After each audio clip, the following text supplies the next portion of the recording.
నమస్కారం. ఈరోజు ఈ ప్రెస్ మీట్ పెట్టడంలో ఉన్నటువంటి ప్రధానమైనటువంటి ఉద్దేశం, నిన్న రాష్ట్ర ప్రభుత్వం చంద్రబాబు గారి నాయకత్వంలో 23 ఏళ్ల తర్వాత 2003 డిఎస్సి ఉపాధ్యాయులకు, కానిస్టేబుళ్లకు, ఇతర ప్రభుత్వ ఉద్యోగులకు 10,715 మందికి ఓపీఎస్ ఇవ్వాలని చెప్పని అంతకుముందు క్యాబినెట్లో తీసుకున్నటువంటి నిర్ణయానికి అనుగుణంగా జీవో ఇవ్వటం జరిగింది. GO MS number 53. ఇది 23 సంవత్సరాల నాటి కళ.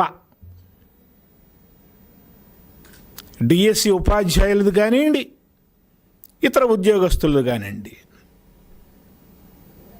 2024 సెప్టెంబర్ 1కు ముందు ఉద్యోగ ప్రక్రియ మొత్తం పూర్తయిపోయిన తర్వాత ప్రభుత్వం వాళ్ళకి గనుక అపాయింట్మెంట్ ఇవ్వకపోతే సెప్టెంబర్ 1 లోపల వాళ్ళందరికీ కూడా ఓపీఎస్ ఇవ్వాలని చెప్పని నిర్ణయం తీసుకోవటం జరిగింది. నిజానికి ఈ నిర్ణయం జగన్మోహన్ రెడ్డి హయాంలో తీసుకోవాలి. ఎందుకనంటే మన రాష్ట్రంలో సెప్టెంబర్ 1, 2004 నుంచి సిపిఎస్ అమల్లోకి వచ్చింది. డిఎస్సి 2003 వాళ్ళకి కానివ్వండి, ఇతరులకు కానివ్వండి, జూన్ 4కే 2024 ఈ ఫలితాలు వచ్చేసినాయి. కానీ అప్పటి ముఖ్యమంత్రి రాజశేఖర్ రెడ్డి 2 నెలలు సమయం ఉన్నప్పటికీ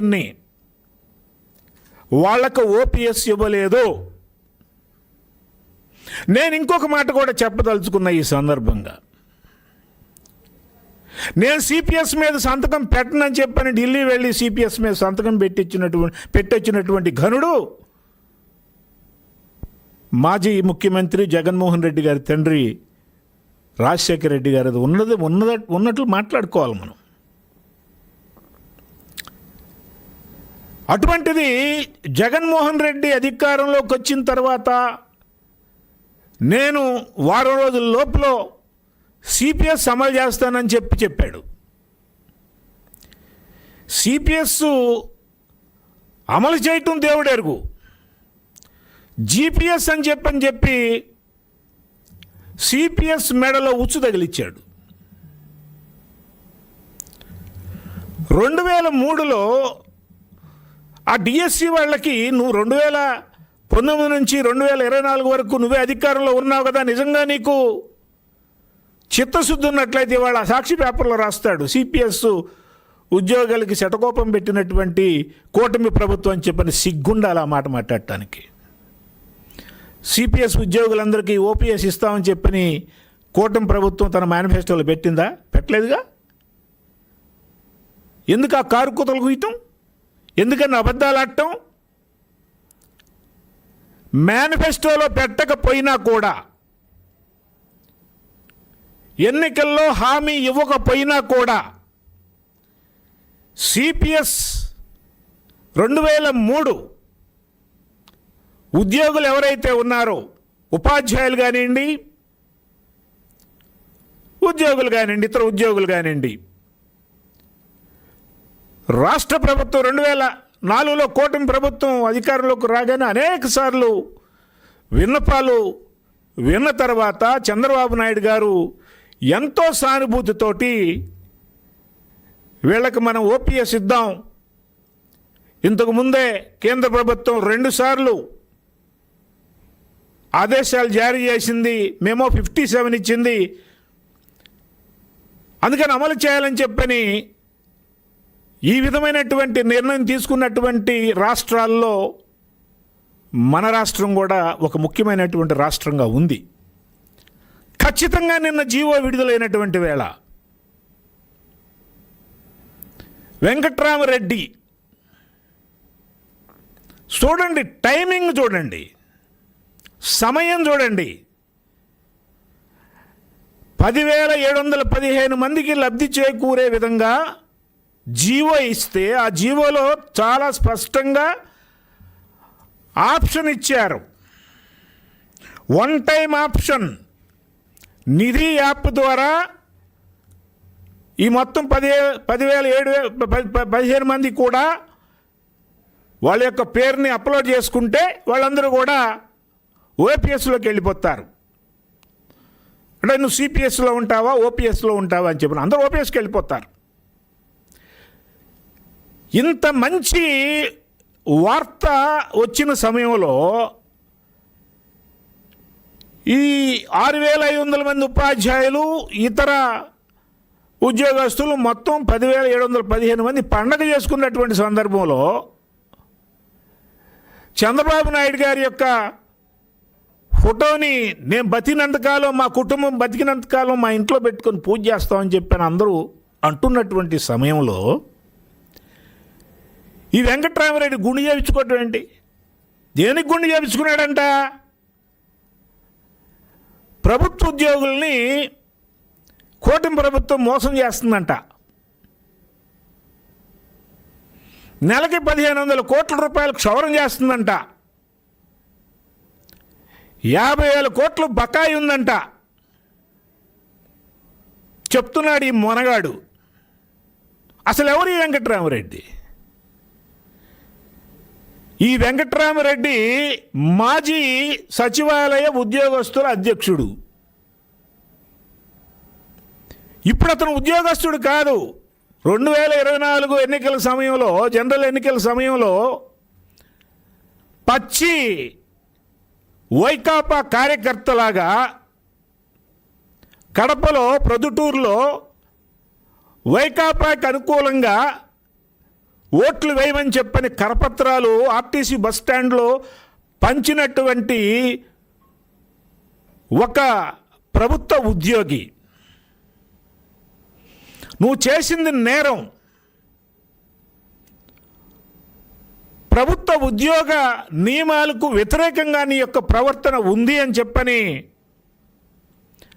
వచ్చినటువంటి ఫిర్యాదులకు అనుగుణంగా ఎలక్షన్ కమిషన్ నీ మీద చర్య తీసుకుంది. సస్పెండ్ చేయటమే కాదు, నేను డిస్మిస్ చేసి అవతల భరేసింది. You deserved for it. అందుకని ఇవాళ నువ్వు ప్రభుత్వ ఉద్యోగి కాదు, కానీ నువ్వు ప్రభుత్వ ఉద్యోగుల సమాఖ్య అధ్యక్షుడని చెప్పని అంటున్నావు. అసలు ఉద్యోగమే కాదు. ఉద్యోగుల గురించి మాట్లాడేటటువంటి హక్కు నీకు ఎక్కడిది? నేను వెంకట్రామరెడ్డి చేపించుకున్నటువంటి గుండు వెనకాల వెంకట్రామరెడ్డి మాత్రం ఉన్నాడని నేను అనుకోవట్లా. తాడేపల్లి ప్యాలెస్ ఉంది. వెంకట్రామరెడ్డికి ఈ ధైర్యం వచ్చిందని నేను అనుకోను. వెంకట్రామరెడ్డిని వెంకట్రామరెడ్డిగా చుట్టాల నేను, మేమెవరం చుట్టాల. ఎవరు చెప్తే ఇతను గుండు గీపించుకున్నాడు, ఎవరు చెప్తే ఈ మాటలన్నీ మాట్లాడడం మాకు తెలీదా? నువ్వు ఉన్నప్పుడు, సచివాలయ ఉద్యోగస్తుల సంఘానికి అధ్యక్షుడిగా ఉన్నప్పుడు నువ్వు రివర్స్ పిఆర్సీ ఇప్పించలేదా? ఐఆర్ కంటే పిఆర్సీ తక్కువ, 4% తక్కువ ఇప్పించలేదా? డిఏలకు ఎగనామం పెట్టలేదా? 1,000 కోట్ల బకాయిలు పెట్టలేదా? నువ్వు 2024లో వైకాపా ప్రభుత్వం దిగిపోయే కాలం నాటికి 25,000 కోట్ల రూపాయల బకాయిలు పెట్టి వెళ్ళింది. సిపిఎస్ రద్దు చేస్తానని చెప్పి రద్దు చేయలేదు కదా. మరి గురుకులాలకి, సొసైటీలో పనిచేసేటటువంటి వాళ్ళకి 60 సంవత్సరాల నుంచి 62 సంవత్సరాల వరకు రిటైర్మెంట్ వయసు పెంచుతానని చెప్పి నువ్వు ఇచ్చినటువంటి జీవోను అమలు చేయలేదు కదా. ఇప్పుడు 15,000 మందికి రాష్ట్ర ప్రభుత్వం అమలు చేసింది. నువ్వు ఇచ్చినటువంటి జీవోని అమలు పరిచింది రాష్ట్ర ప్రభుత్వం. మెగా డిఎస్సి వేస్తానని చెప్పని ఒక్క టీచర్ పోస్ట్ కూడా రిక్రూట్ చేయలేదు కదా నువ్వు. ప్రభుత్వ ఉద్యోగులు దాచుకున్నటువంటి జీపీఎఫ్ సొమ్మును కాజేసినటువంటి ప్రభుత్వం కదా మీది. ఇవన్నీ నువ్వు మర్చిపోయావేంటయా వెంకటరామరెడ్డి? నీ ప్రభుత్వాన్ని నువ్వేదైతే పార్టీకి అంటగాగావో, ఏ ప్రభుత్వానికైతే అంటగాగావో, ఆ ప్రభుత్వం చేసినటువంటి ఆగడాలన్నీ ఇన్ని కావు. మొత్తం రాష్ట్ర ప్రభుత్వానికే క్షౌరం చేసిపోయింది ఆ రాష్ట్ర ప్రభుత్వం, ఆ వైకాపా ప్రభుత్వం. అందుకనే ప్రజలు జగన్మోహన్ రెడ్డి పార్టీకి క్షౌరం చేసి 11 సీట్లు మాత్రమే ఇచ్చారు. ఇప్పుడు మళ్ళీ రాష్ట్ర ప్రభుత్వం మంచి జీవో ఇచ్చినటువంటి సందర్భంలో డైవర్షన్ చేయాలని, పక్కదారి పట్టించాలని చెప్పని, ప్రభుత్వం మీద విషం చల్లాలి అనేటటువంటి ప్రధాన ఉద్దేశంతో నువ్వు ప్రభుత్వం మీద అభాండాలు వేయటం కాకపోతే నువ్వు ఎందుకు గుండు చేపించుకున్నావు? ఎవరన్నా సంతోషించేటటువంటి పనేనా ఇది? క్షౌరం చేసినటువంటి వాడికే క్షౌరం చేసేటటువంటి బాపతని ఇది. నువ్వు నకరాలు పోతున్నావు. మీ ప్రభుత్వం ఎన్ని వేల కోట్ల బకాయిలు పెట్టిందో తెలుసా నీకు? ఈ రాష్ట్ర ప్రభుత్వం వచ్చిన తర్వాత ఎన్ని మంచి పనులు చేసిందో తెలుసా నీకు? దాదాపు ఇప్పటికీ 23,000 కోట్ల రూపాయలు బకాయిలు ప్రభుత్వ ఉద్యోగులకు చెల్లించినటువంటి ప్రభుత్వం కూటమి ప్రభుత్వం. నిన్నగాక మొన్న ప్రభుత్వ డిగ్రీ కళాశాలల్లో ట్రాన్స్ఫర్స్ చాలా పారదర్శకంగా జరిగినాయి. ఎక్కడ ఒక్క తప్పు కూడా జరగకుండా జరిగినాయి.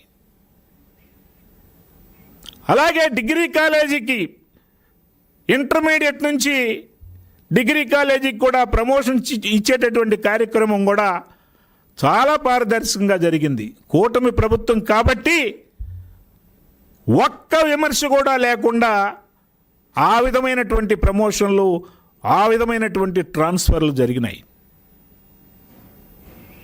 అంతేకాదు ఇంకొకసారి నెమరు వేసుకోవాలి. ఈ దేశంలోనే ఎవరు ఇచ్చిండ్రో 43% ఫిట్మెంట్ 2015లో 43% ఫిట్మెంట్. గుర్తు తెచ్చుకోవాయా వెంకటరామరెడ్డి? నీకేమన్నా జ్ఞాపక శక్తి ఉంటే, బుర్రుంటే గుర్తు తెచ్చుకో, కంపేర్ చేసుకో జగన్మోహన్ రెడ్డి ప్రభుత్వాన్ని, కూటమి ప్రభుత్వాన్ని అన్ని విషయాల్లో. సిపిఎస్ వాళ్ళు కూడా దేశంలో ఏ రాష్ట్రం ఇవ్వనటువంటి విధంగా 2 జీవోలు ఇచ్చింది. GO number 107, GO number 121 gratuity and family pension scheme. అద్భుతమైనటువంటి 2 జీవోలు ఇచ్చింది. ఆ 2 జీవోల ద్వారా సిపిఎస్ ఉద్యోగి చనిపోతే ఇవాళ 45,000 రూపాయలు పెన్షన్ వస్తుంది. అంతకుముందు సిపిఎస్ ఉద్యోగి ఈ 2 జీవోలు రాకముందు ఎవరైనా చనిపోతే కేవలం 2,300 మాత్రమే పెన్షన్ వచ్చేది. అటువంటిది చంద్రబాబు నాయుడు గారు ఎంపాథటిక్ యాటిట్యూడ్ అంటారు దీన్ని. ఇతరుల యొక్క బాధని తన బాధగా అనుకోవటమే ఎంపాథటిక్ యాటిట్యూడ్. అటువంటి యాటిట్యూడ్ ఉన్నటువంటి వ్యక్తి గౌరవ ముఖ్యమంత్రి చంద్రబాబు నాయుడు గారు. మేము చాలా కృతజ్ఞులం చంద్రబాబు నాయుడు గారికి, లోకేష్ గారికి, పవన్ కళ్యాణ్ గారికి ఇటువంటి మంచి జీవో ఇచ్చినందుకు. అందరూ సంబరపడుతున్నారు, హ్యాపీగా ఉన్నారు, సంతోషంగా ఉన్నారు.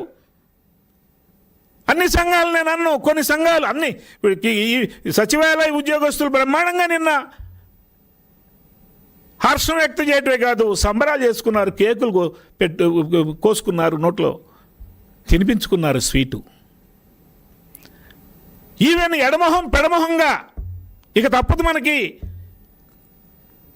అనేటటువంటి కొన్ని సంఘాలు కూడా చంద్రబాబు నాయుడు గారికి థ్యాంక్ యూ